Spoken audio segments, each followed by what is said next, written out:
son module, ou bien sa longueur, ou bien sa grandeur change, ou bien sa direction change, ou bien les deux en même temps. Par exemple, ici, ce vecteur-là, il change parce que sa longueur change. Et donc, le nouveau vecteur, c'est l'ancien plus la variation qui est là. Ou bien, si on change uniquement la direction, voilà. Donc, le nouveau vecteur, c'est l'ancien plus la variation qui est due uniquement à un changement de direction. Ou bien les deux, c'est ici. Donc, la variation ici, c'est la somme de deux variations. Une variation due à l'orientation, une variation due à la variation de la longueur.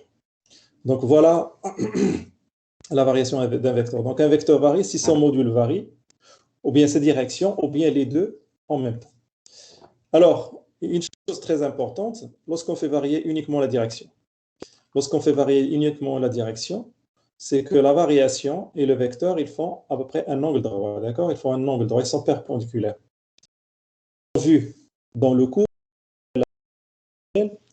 donc si on a deux vecteurs qui sont perpendiculaires, on peut trouver toujours un troisième, tel que ce vecteur-là, vectoriel 1 des deux, on trouve l'autre, d'accord? Donc cette variation-là, que vous voyez ici, donc il peut y avoir un vecteur tel que ce vecteur-là, on peut l'appeler, je ne sais pas, oméga, vectoriel, ce vecteur-là est égal à cette variation, d'accord? Parce qu'ici, il y a un angle droit. Donc lorsqu'on a une variation due à l'orientation, cette variation-là, on peut l'obtenir par un produit vectoriel d'un vecteur qu'on appelle le vecteur rotation et du vecteur v. Voilà donc ce que je voulais vous expliquer en premier sur les variations d'un vecteur. Alors, je vous donne donc la possibilité donc, de poser des questions sur cette partie-là avant de continuer. Est-ce qu'il y a des questions?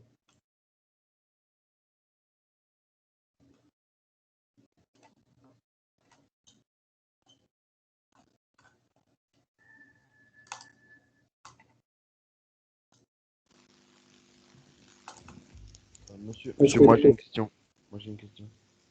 Pas de questions? Monsieur, moi j'ai une question. Oui? C'est au niveau du nouveau vecteur qu'on obtient. Au départ, on avait le vecteur qui est en couleur verte, c'est ça? Oui. Maintenant, donc, lorsqu'on fait la variation, on aura le vecteur En point bleu. FH qui est là, c'est ça? Oui, oui. FH. En Donc pointillé. ça veut dire que la variation qui a été ajoutée, c'est le vecteur qui est en couleur rouge. Bon, ici, c'est marron. Bon, ouais, C'est marron. ça. Oui, oui. Donc, donc c'est ça qui s'est passé, c'est ça? Oui, oui, oui, exact. Et ce Oh, oh. vecteur-là marron, on peut le décomposer en deux parties. Cette partie-là plus cette partie-là. D'accord? Cette partie-là, donc, Ah, elle est due à la variation d'orientation et cette partie-là, elle est due à la variation de la longueur. direction. Ah, de longueur. Ok, de la De la longueur. longueur. OK? D'accord, Très je bien. vois, monsieur. Voilà, donc j'arrête là et on va passer maintenant pour commencer le chapitre. J'espère que vous avez compris la variation donc, d'un vecteur. N'oubliez pas, donc je répète. Donc, la variation, c'est... Monsieur, Oui? est-ce que vous pouvez répéter parce que j'ai pas compris? Qu'est-ce que je dois répéter? La Tout? variation, Bon, la regardez, variation, je sais parce que j'ai. ce vecteur-là, le U, est-ce qu'il varie lorsque je le Quel déplace? vecteur? C'est celui-là en rouge. Il ne varie pas, d'accord? Celui-là, il ne varie pas. Il est fixe. Un vecteur varie si Oui, sa monsieur. longueur varie, ou bien sa direction varie, c'est tout. OK? Même s'il se déplace, vous avez vu, on a parlé de vecteur libre, donc ça, c'est lorsque je le déplace, c'est un vecteur libre. Mais c'est toujours le même vecteur. OK? Je le mets où je veux, c'est toujours le même vecteur. Je peux le déplacer où je veux dans l'espace. C'est toujours le même vecteur. Alors, revenons maintenant à ce vecteur-là, FH. Donc, j'ai dit que la variation, elle peut être de deux natures. Une variation d'orientation. Voilà, donc je varie je fais tourner le vecteur d'un certain angle. Hein. J'obtiens le nouveau vecteur, c'est celui qui est en pointillé. Et ça, c'est la variation. Bien sûr, c'est le nouveau vecteur moins l'ancien vecteur. Et donc, ce que j'ai dit sur cette variation-là, elle est perpendiculaire à celui-là. Donc, il y a un angle droit ici. C'est pour cela qu'on obtient ça, on obtient par un produit vectoriel. C'est ce que nous avons vu avec la division vectorielle. Ou bien, il peut y avoir uniquement une variation uniquement de la longueur. Voilà. Ou bien les deux. Ici, c'est une variation de la rotation, cette partie-là. Et après, ça, c'est la variation due à la longueur. Et ça, c'est la variation totale. D'accord? Est-ce qu'il y a des questions là-dessus? Oui, merci. Très bien. Bon, je continue. Oui, monsieur. Oui? Donc, si je comprends bien, la variation de vecteur, ça veut dire que le vecteur, ça subit une similitude plane directe, c'est-à-dire le vecteur subit une homothétie et une rotation. Oui. Ça veut dire, ça, c'est lorsque vous avez les deux en même temps. D'accord, c'est bon. Lorsque vous avez les deux effets en même temps. Il peut y avoir un seul. D'accord? D'accord. Oui, oui. Bon. Alors, je partage avec vous maintenant le fichier PDF.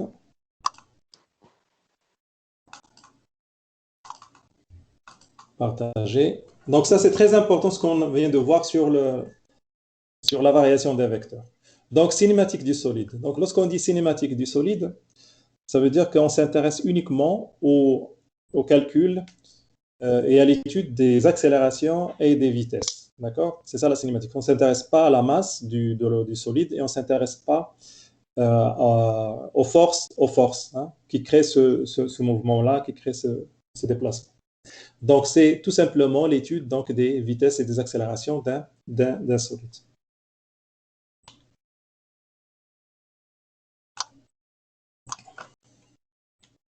Bon, alors, premièrement, on regarde ce que c'est qu'un solide. Un solide est une substance assez dure pour que les déformations qu'ils subissent au cours de leur utilisation soient négligeables. On dit aussi un objet indéformable. Ah, donc, ce qui est important pour nous, c'est qu'un solide, si vous prenez deux points d'un solide, la distance entre les deux points, elle reste fixe, elle ne change pas. C'est toujours, ils vont garder la même distance. Et ça, c'est valable pour tous les points du solide. C'est ça ce qu'on appelle un solide indéformable. Et donc, la mécanique qu'on étudie maintenant, c'est la mécanique des solides indéformables. Ça veut dire que si vous prenez deux points d'un solide, eh bien, la distance entre les deux, elle reste fixe et ne change pas au cours du temps. Donc, il ne se déforme pas. Alors, on va voir que cette propriété-là nous permet d'avoir des informations sur les vitesses des points d'un solide. Alors, c'est donc le torseur cinématique. On l'appelle torseur cinématique. C'est le torseur donc, des vitesses des points d'un solide. Alors, soit 4 points d'un solide A, B, C, D. Donc, on a 4 points. On a un solide, bon, ce que j'ai représenté ici en bleu, et qui contient, on fixe 4 points. Alors, A, B, et C, D. Qu'est-ce que j'ai dit sur AB? La distance AB reste fixe et la distance CD reste fixe. Et aussi, comme les points restent fixes, le produit scalaire des deux vecteurs AB et CD, lui aussi reste fixe durant le temps. Et regardez ici, ici donc, cet objet il est en mouvement. Eh bien, c'est lorsqu'on calcule les vecteurs, ils changent de direction, mais ils changent de direction de la même façon, de telle façon que le produit scalaire AB scalaire CD est une constante, il ne varie pas en fonction du temps. C'est une constante du temps. D'accord? Alors, si je dérive donc cette constante, la dérivée par rapport au temps égale 0, et donc d de AB scalaire CD, donc c'est d2 sur dt de AB scalaire CD plus AB scalaire d sur dt de CD égale 0. Donc, AB scalaire d sur dt de CD égale à moins d sur dt de AB scalaire CD. Alors ça, vous vous rappelez un peu ce que nous avons vu sur l'application antisymétrique. Ça, c'est une application antisymétrique. Donc, d sur dt est une application antisymétrique. Et on a dit qu'une application antisymétrique, c'est tout simplement un produit vectoriel. Donc, d sur dt de AB, c'est tout simplement un produit vectoriel de AB avec un autre vecteur. C'est un vecteur, c'est ce qu'on appelle le vecteur de l'application antisymétrique. vectoriel AB.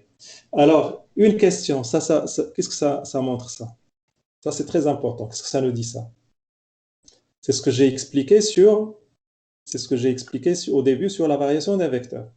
Le AB ici, qu'est-ce qu'il a comme propriété, le AB?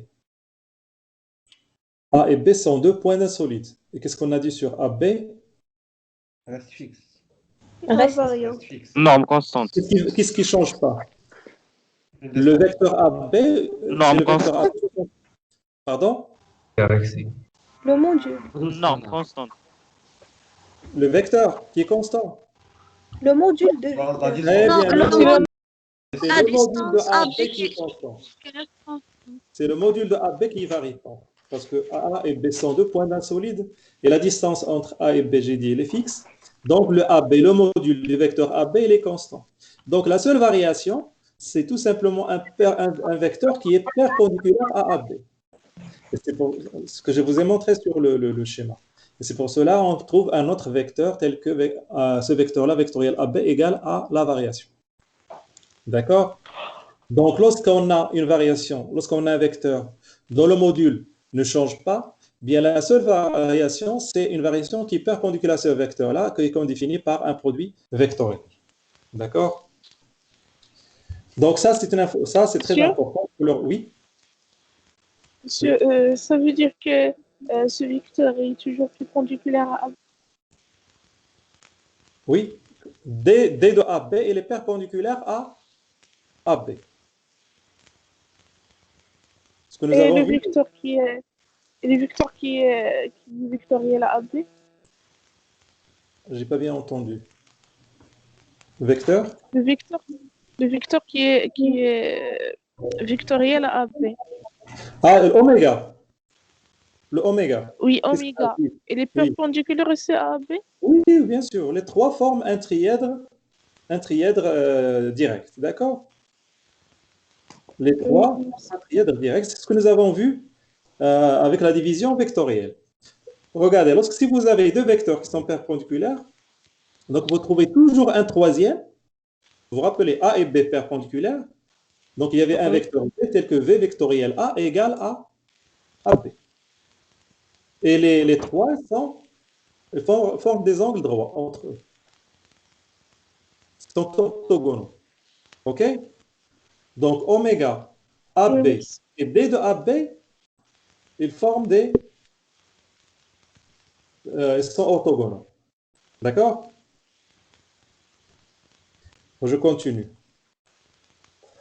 Alors, le AB ici, on peut l'écrire en fonction d'un autre point O. AB, par exemple, l'origine d'un repère. AB égale à AO plus OB. Et donc, D sur DT de AB égale à D sur DT de AO plus OB égale à V de B moins V de A. Et donc, V de B moins V de A égale à oméga vectoriel AB. Et donc, V, bon, ici, il y a une erreur ici. C'est V de B. Donc, V de B égale à V de A plus oméga vectoriel AB. Et donc, qu'est-ce qu'on trouve? Ça, vous rappelez la formule, V de B égale à V de A plus oméga vectoriel AB. C'est quoi ça? C'est Un Champ antisymétrique. d'un champ antisymétrique. Donc, lorsqu'un solide, donc ce qu'il faut retenir, un solide, les vitesses des points d'un solide, ça forme un champ antisymétrique, c'est un torseur. Hein, c'est ce qu'on appelle un torseur.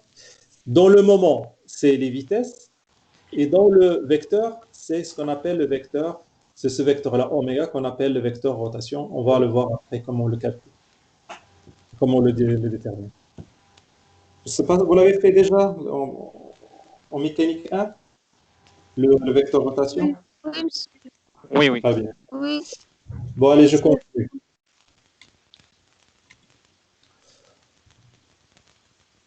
Alors maintenant, on regarde ce qui se passe pour les accélérations. Donc, on a V de B égale à V de A plus oméga vectoriel AB. Je vais dériver ça pour trouver les accélérations, pour trouver l'accélération de B en fonction de l'accélération de A et voir si ça forme aussi un champ antisymétrique. Alors, donc d de V de B sur dt, c'est la dérivée de V de A sur dt, plus oméga, ça c'est un produit vectoriel. La dérivée d'un produit vectoriel, c'est c'est le premier fois la dérivée du deuxième plus la dérivée du premier fois le deuxième. Peu importe l'ordre, hein, vous commencez par dériver oméga ou bien vous dérivez par AP, d'accord? Et alors, ça nous donne d de V de B sur dt, ça nous donne gamma de B. D de V de A sur dt, ça nous donne gamma de A. Et alors, d de AB sur dt, ça, on l'a déjà calculé. C'est oméga vectoriel AB. Et qu'est-ce qu'on trouve? On trouve que gamma de B égale à gamma de A plus oméga vectoriel AB plus d de oméga sur dt vectoriel AB. Alors, est-ce que ça, c'est un champ antisymétrique? Ce n'est pas un champ antisymétrique parce qu'il y a ce terme-là, d'accord? Ce terme-là normalement, il ne devrait pas être là, d'accord? Si on n'avait que gamma de B égale à gamma de A plus d de oméga sur dt vectoriel AB, donc dans ce cas-là, on peut dire que c'est un champ antisymétrique. Mais il y a ce terme-là, donc ça, ce n'est pas un champ antisymétrique. Donc, le champ des accélérations d'un solide, ce n'est pas un champ Antisymétrique. antisymétrique. Donc, il faut retenir que le champ... Monsieur, Oui, comment on sait s'il est antisymétrique ou bien symétrique d'après la formule? en antisymétrique, regardez, c'est ça. Le champ en un point égale le champ... Pardon. Le champ en un point B égale le champ en un point A plus un vecteur vectoriel. Ça, c'est le vecteur position entre A et B. D'accord? Alors, l'accélération au point B égale l'accélération au point A plus un vecteur vectoriel AB. D'accord? Donc, s'il n'y avait que ça, on peut dire qu'il est antisymétrique. Mais on a un autre terme de plus, supplémentaire. Donc, ça, ce n'est pas un champ antisymétrique.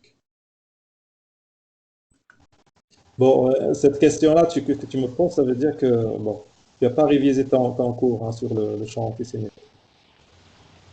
Non, Bon, j'ai je révisé, continue. mais On a fait des exercices, on sait très bien ce que c'est qu'un champ antisymétrique. oui, mais c'est là un peu différent. Pardon? Ici, les cas sont un peu différents. Non, non, pas différent. On a un champ, un champ, ça peut être n'importe quel champ, un vecteur au point B égale le vecteur au point A. Normalement, c'est les antisymétriques plus un vecteur qu'on appelle le vecteur du champ vectoriel AB, c'est tout. Mais Oui, ce n'est pas tout ce qu'on a. On a ça, ça, et on a ce terme-là qui est ajouté. Il ne devrait pas être là si on veut avoir un champ antisymétrique. oui. Bon, je continue. Alors maintenant, on va voir quelques mouvements d'un solide. Alors, le mouvement le plus simple, c'est le mouvement de translation. Alors, tous les points du solide, ils ont la même vitesse. Donc, soit A et B, deux points du solide, alors V de A égale à V de B. Comment on appelle ce champ-là? Un Comment on appelle? glisseur Un glisseur. uniforme. Oui, il est uniforme. Et on l'appelle comment ce torseur de vitesse? Couple. Couple, c'est pas un glisseur. Couple. D'accord? Couple. On l'appelle un couple. Donc, vecteur rotation égale à 0, c'est un couple. Donc, lorsqu'on a un mouvement de translation, eh bien, le torseur des vitesses est un couple. Alors, rotation. Supposons qu'on a un solide qui tourne autour de l'axe OK, d'un angle θ, et en utilisant les coordonnées cylindriques, la position d'un point A. A, c'est un point du solide, est défini par égal à R, ER plus Z, ZK. D'accord? Alors, on va calculer la Monsieur, vitesse. Oui? s'il vous plaît, on a les coordonnées cylindriques. Pourquoi on utilise le R? Quel R? RER, dans l'expression de OA, on a OA égale à R suivant R plus Z suivant K. Oui? Normalement, pour les coordonnées cylindriques, on a ρ, θ et d'accord. Z. Ah, d'accord. Moi, c'est uniquement en notation. Hein. Tu peux l'appeler rho. Tu peux l'appeler rho si tu veux, hein. D'accord? Ça ne D'accord. change pas grand-chose. L'essentiel, ce qu'il faut retenir, c'est la base. On a un vecteur comme ça, un vecteur comme ça, et un vecteur vers z. D'accord? Bon, vous l'appelez petit r ou ER ou rho, hein, c'est une dénotation. Bon, alors, euh, le A, il tourne, donc le A, il tourne, sa position R ne varie pas, donc c'est uniquement ER qui change de direction. Et donc, c'est la variation de OA, c'est la variation uniquement de ER. Et la variation de ER, c'est d de ER sur dt, c'est d de θ sur dt, E θ. Alors donc, V de A égale à R d θ sur dt de E θ. E θ, puisque E θ, ER, E θ, K, c'est une base orthonorme et directe. Donc, E θ égale à K vectoriel ER. Donc, V de A, on peut l'écrire sous la forme R dθ sur dt de K vectoriel ER. Alors, je continue. Donc, c'est dθ sur dtk vectoriel RER. Et donc, je peux ajouter z, puisque K vectoriel K, c'est 0. Donc, je peux ajouter z à cette expression. Et ça, c'est tout simplement OA. Et donc, je trouve que V de A égale à dθ sur dtk vectoriel OA. Et donc, O, c'est un point de l'axe de rotation. Donc, je peux écrire V de A égale à V de O plus dθ sur dt de K vectoriel OA. Et donc, ça, on obtient l'expression. Ce n'est pas ça qui nous intéresse. C'est l'expression, c'est que c'est un torseur. Ce qui nous intéresse, c'est trouver ce vecteur-là. C'est le vecteur du torseur. Et donc, le vecteur du torseur, ce oméga-là, c'est dθ sur dtk. Donc, on trouve le vecteur rotation, oméga égale à dθ sur dtk. Voilà, c'est ça le résultat qu'on cherche dans le cas lorsqu'on a une rotation. Et donc, le vecteur S'il vous rotation. plaît. Oui, Euh, c'est- Est-ce que c'est parce que V de O est égal à 0 que vous l'avez ajouté dans oui, oui, l'équation oui, oui, oui, de V de A? oui. V de O égale à 0 parce qu'il se trouve sur l'axe de rotation. Monsieur, Oui, monsieur, est-ce oui. que oméga ça change ou bien elle reste fixe dans tous les cas? Il reste toujours d de θ sur dt suivant K. Tu parles de quel cas? Je parle de oméga qu'on a Oui, trouvé. oui, non, tu parles de quel cas? Tu parles de ce cas ou tu parles dans le cas général comment trouver le vecteur rotation? Mais dans le cas général, Dans le cas général, regardez, lorsqu'on a une rotation autour d'un vecteur, peut être K ou peut être n'importe quel vecteur, d'un certain angle, eh bien le vecteur rotation, c'est la variation de cet angle-là par rapport au temps fois le vecteur suivant lequel on a la rotation. D'accord? On tourne de θ par rapport à l'axe Z, et bien donc le vecteur rotation, c'est dθ sur dt fois K. D'accord? Bien sûr, ça dépend des rotations. La rotation peut se faire suivant n'importe quel vecteur. Dans notre cas, la rotation il se fait suivant le vecteur K. L'angle de rotation, c'est θ, et donc oméga, c'est dθ sur dtk. OK? oui, monsieur. Bon, je continue. Alors, calculons l'accélération du point A. On va calculer l'accélération aussi. Alors, ça, vous l'avez déjà fait. Ce qu'il faut retenir, c'est ça. Regardez, c'est ça. d de ER sur dt égale à dθ sur dt Eθ. Et la dérivée de Eθ sur dt, d de Eθ sur dt, c'est quoi? Quelqu'un peut me dire? D de Eθ sur dt Moins Moins dθ sur dt sur R. moins dθ sur dt ER. Ça, vous l'avez déjà fait.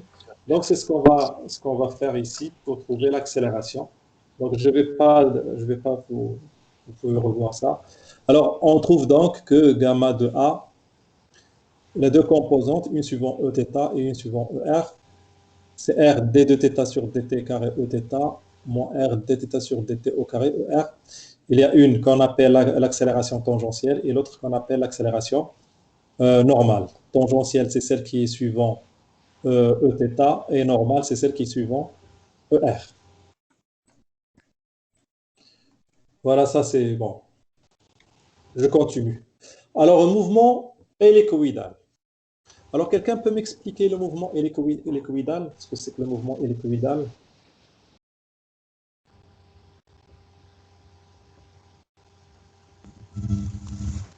Une rotation plus translation. Très bien. Et la translation, elle est suivant quelle direction?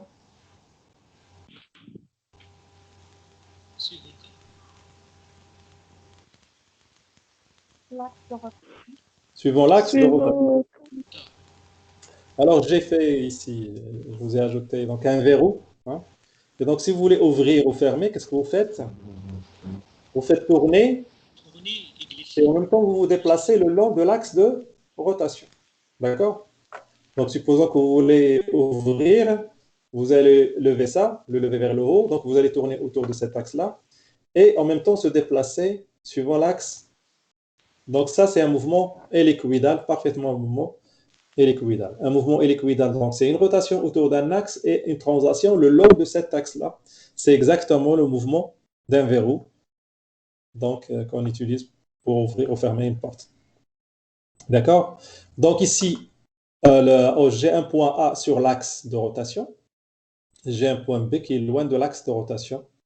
Alors, quel est le mouvement de A?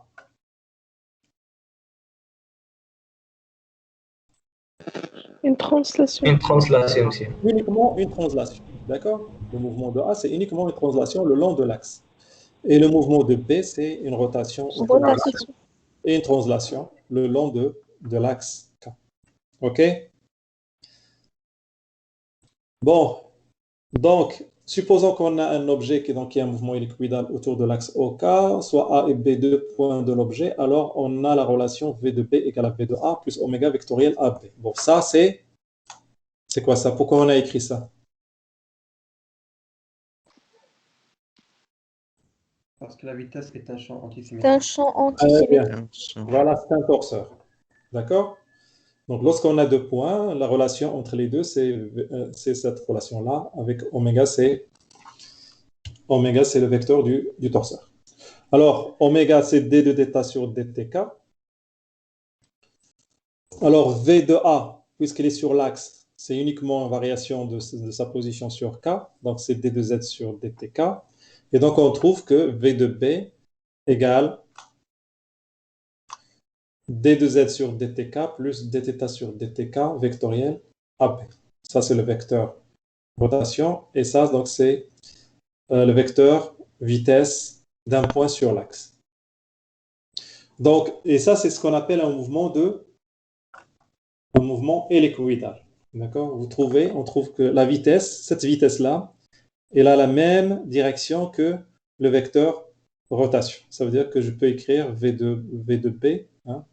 La vitesse d'un point, c'est une vitesse qui est sur l'axe de rotation, suivant l'axe de rotation, plus le vecteur de rotation, lui aussi il est suivant l'axe de rotation vectoriel AB. Voilà, donc ça c'est la formule donc, des champs de vitesse d'un mouvement hélicoïdal. Je répète, regardez. Suivant K,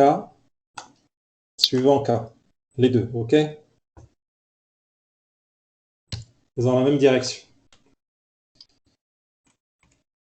Alors, mouvement instantané. Dans cette partie-là, on va voir que tout mouvement, quel que soit le mouvement général d'un solide, on peut toujours l'écrire sous forme d'un mouvement, c'est toujours, à chaque instant, c'est un mouvement hélicoïdal. Donc, on va montrer qu'à chaque instant, c'est un mouvement hélicoïdal. Alors, donc ça c'est le champ de vecteur d'un solide quelconque. A et B sont deux points quelconques du solide.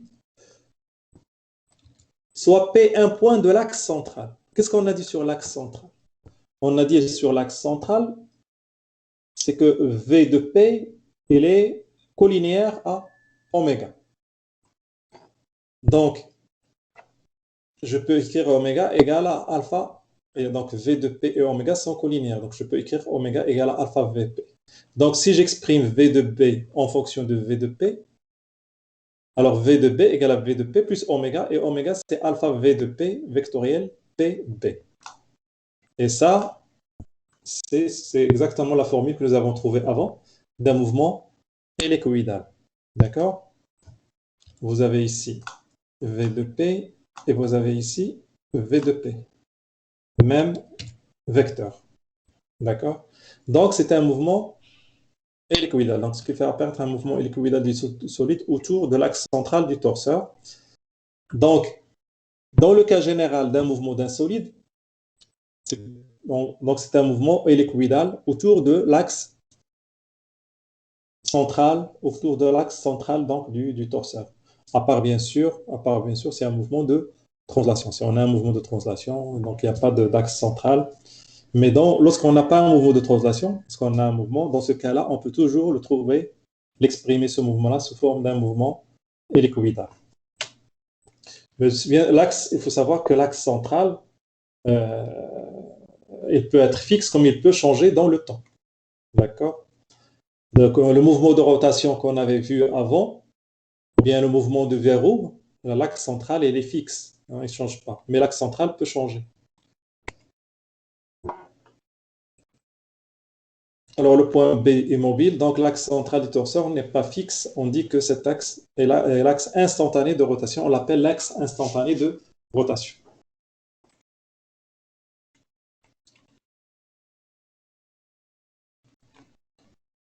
C'est bon? Je continue.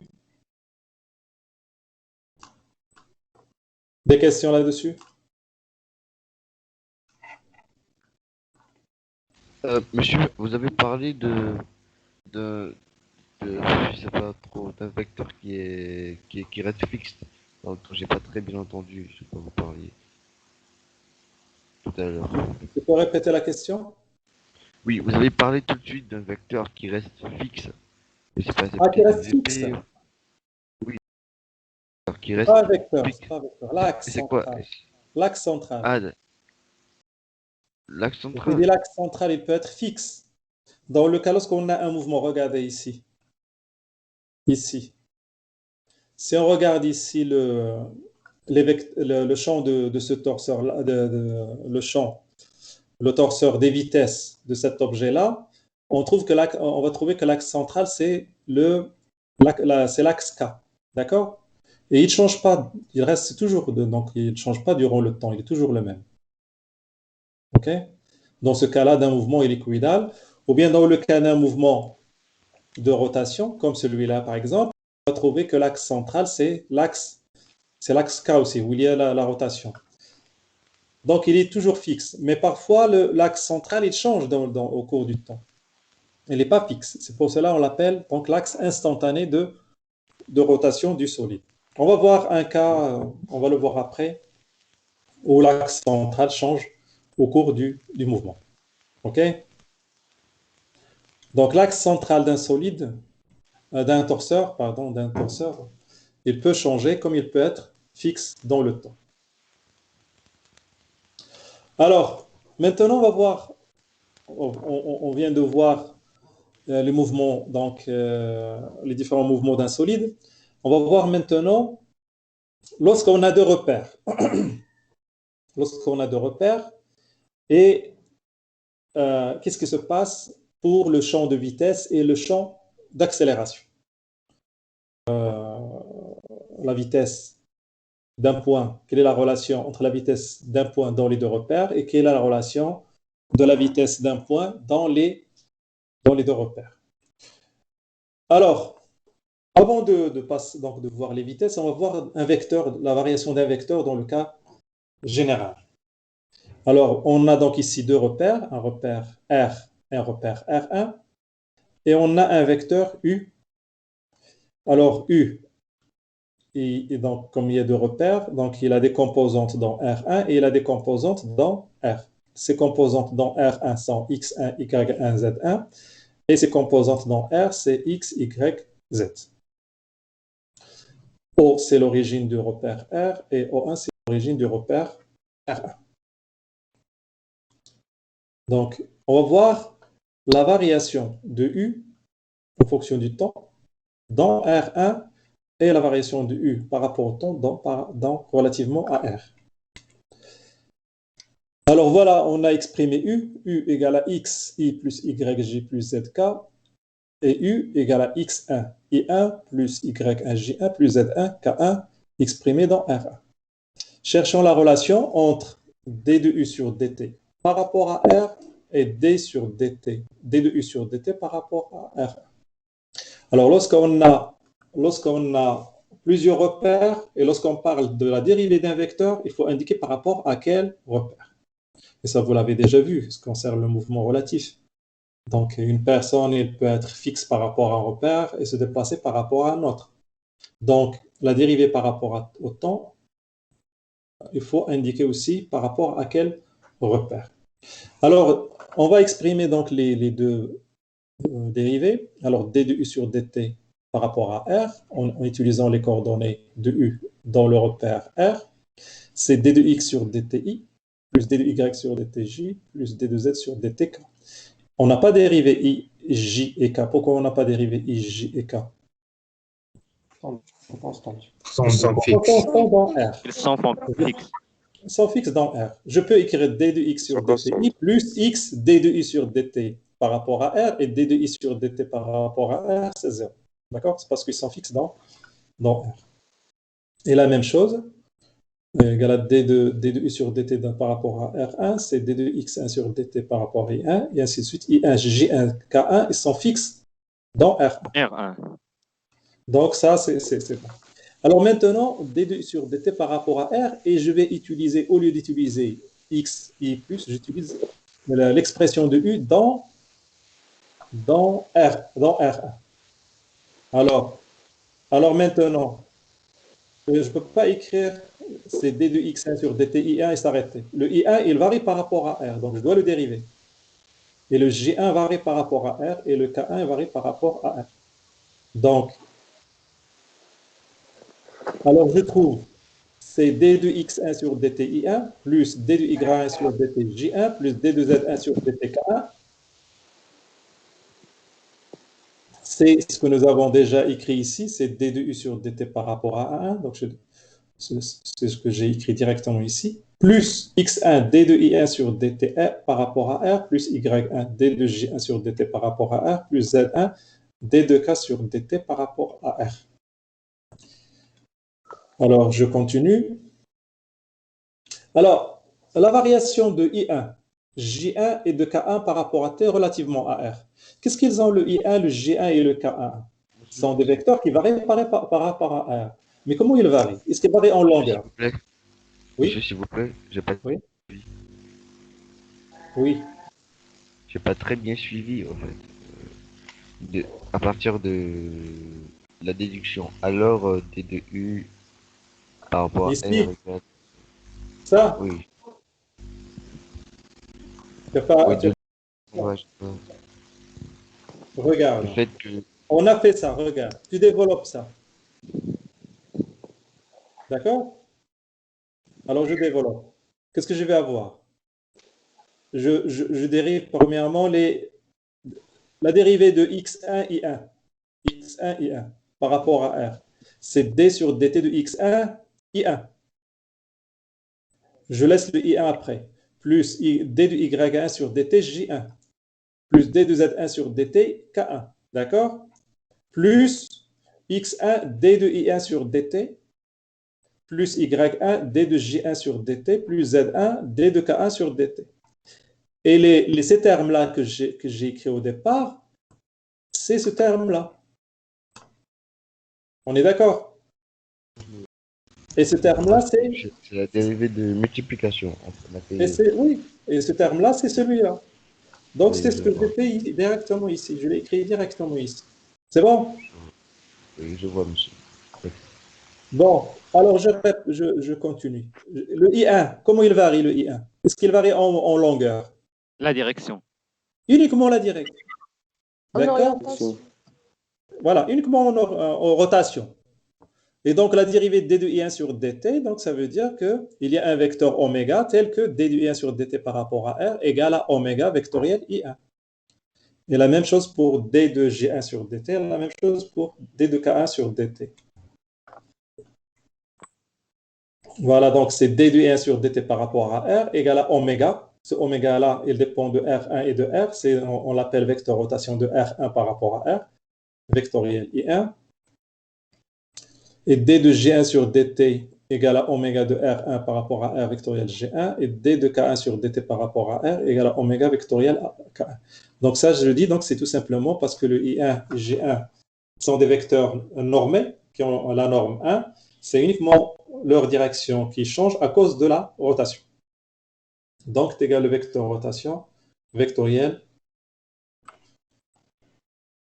I1, J1 et K1.